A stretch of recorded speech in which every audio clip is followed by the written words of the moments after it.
To begin this morning, our colleague, senior contributor Ted Koppel, tells about the power of the arts to instill hope and realize dreams in a most unlikely place. Sing Sing, 40 miles and a world away from New York City. For almost 200 years, a grim monument to the theory that harsh discipline discourages former inmates from returning to a life of crime. It's a flawed theory. A national study by the Department of Justice found that 60% of former inmates are back behind bars within 3 years, which is what gives the movie Sing Sing such resonance. The world expects brothers like you and I to walk in with our heads held down. Nah, what you gotta walk in like a king. Everything is yours. I'm the 5'9". Yeah, this is mafia. Give me some love, give me some love. Before he got a taste for acting, Clarence Macklin, who came to be known as Divine Eye, was a violent, knife-wielding, drug-dealing inmate at Sing Sing. But it's his nobler in the mind to suffer the slings and arrows of outrageous fortune. Now he's appearing as a version of himself in a critically acclaimed movie about a prison theater program. The movie is starring a Hollywood veteran, Coleman Domingo. You gotta admit that I murdered that Hamlet, bro. Shakespeare is in his grave right now. He rolled over. You did your thing, beloved. In fact, 85% of the cast members in the film are what's referred to these days as formerly incarcerated. You happy with the movie? I'm loving the movie. I'm loving the reaction, the acceptance, the way the people get it.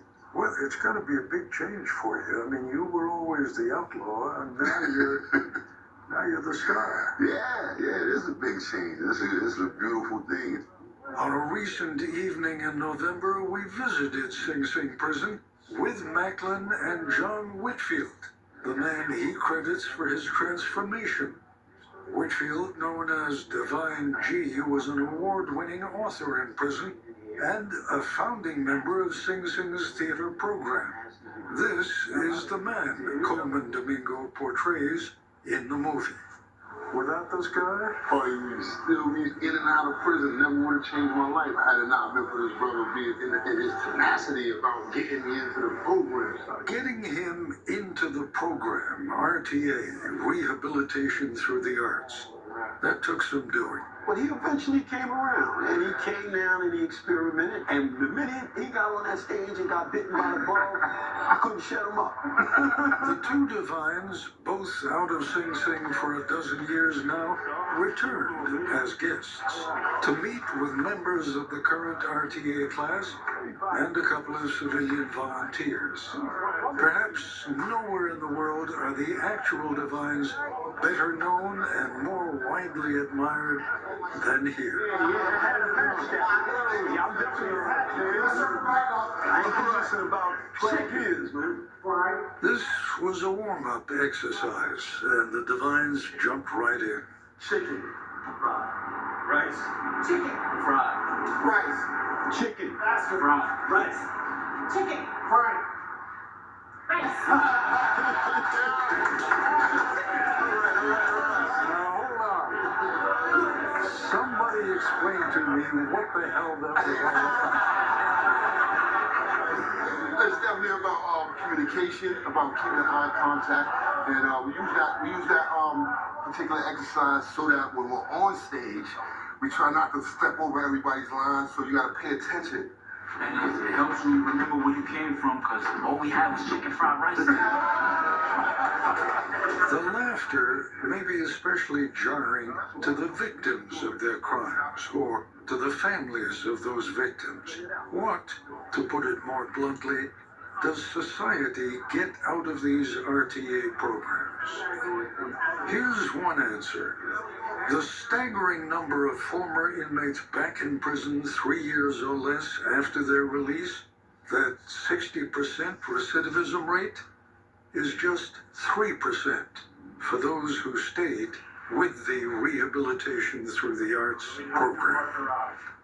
Divine G was involved with RTA back when success was still very much in question.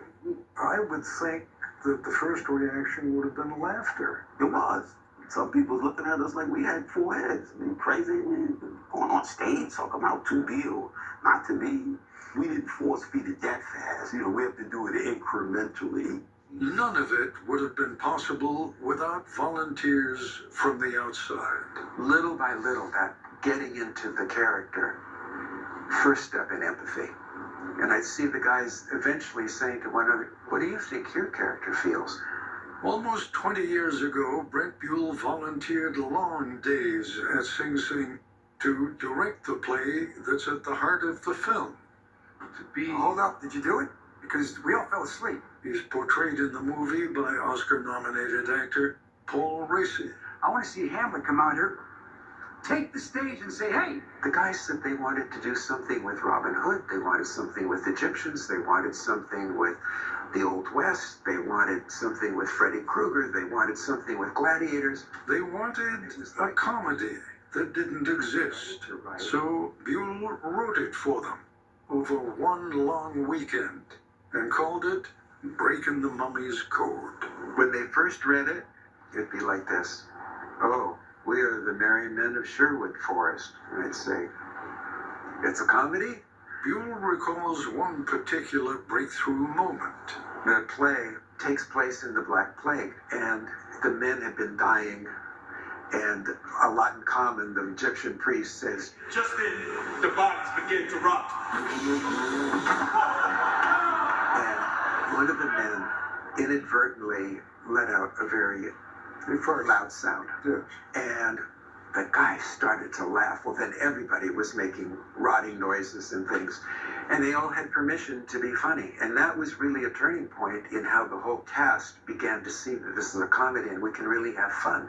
Somehow, I don't think this is going to convince America that we have the solution to our penal problems. What'll convince them is when they meet and are able to talk to the men, that developing of the trust, the respect, the empathy, those men are different people than they were. Buell taped the original production so that the men could share it with their families. Or not. Here's Clarence Macklin, very early in his acting career. Whether 'tis nobler in the mind to suffer the slings and arrows of outrageous fortune. And now, And here we have Divine G as a ring announcer in the Roman Colosseum. We welcome you to the main event. This was back in 2005, and Brian Fisher, who was Sing Sing's superintendent back then, recalls that some of his staff were a little skeptical. All those guys up there carrying on. But as time goes by, the staff accepts them. And more importantly, the other offenders in the prison accept them. They become leaders. They become people that other people want to follow. And it changes the atmosphere and it reduces the tension in the prison. Now retired, Brian Fisher went on to become New York State's Commissioner of Prisons. I think over time, the fact that we were able to put it in other prisons, the fact that it was now acceptable, theater, arts, music, is now acceptable in prisons that up till now didn't want it. Prison life doesn't normally encourage displays of emotion. RTA made that permissible. This is Demetrius Sampson. I've been gone so long that I forgot what freedom felt like. But when I came to RTA, I felt free again. I left all the regrets and anxiety and mess ups at the door. And I was able to come in and portray a character with freedman problems. They put the name of King upon me and bade them speak to him. Tim Walker, a lifer, cites the role he played as Macbeth 13 years ago as a life-changing experience. Come fate and champion me unto the elements. That's Macbeth. That's the impact that RTA has had on me. That was the first time I ever touched a stage. Someone convicted of murder, multiple felonies, I changed my life. The public sees us as a problem, and the RTA sees us as a solution. I came here as an inspiration to be inspiring to you, and I got inspired by you. Your humanity is monumental. You boys are giants in here. Nothing more or less than the promise that they can be something other than they were. 1, 2, 3.